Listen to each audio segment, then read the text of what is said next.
বিসমিল্লাহির রহমানির রহিম। এখন যাচ্ছি মসজিদে, এটা লুসাইলের সাইডে। এই যে মসজিদের রাস্তা, এই যে মসজিদটা দেখা যাইতেছে। যারাই করে দেখেন সব পাথর, এত বড় বড় পাথর। মাটি মানে খুদলেই দেখা যায় এইসব পাথর সব বাইরে। দেখছেন কত পাথর, আস্তে আস্তে পাথর।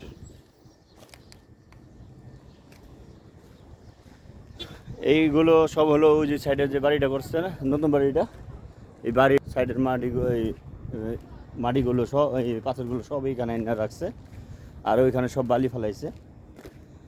আর এইখানে বেশি মজবুত করা লাগে না, কারণ বেশি অল্প ইয়েতে বিল্ডিংটা সুন্দর শক্ত থাকে। এখানে সব পাথর।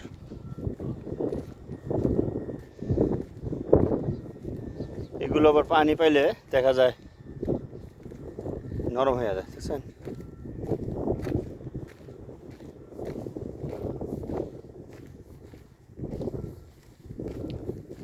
মসজিদটা অনেক অলরেডি আইসে পড়ছি, মসজিদটার কাছে আছে।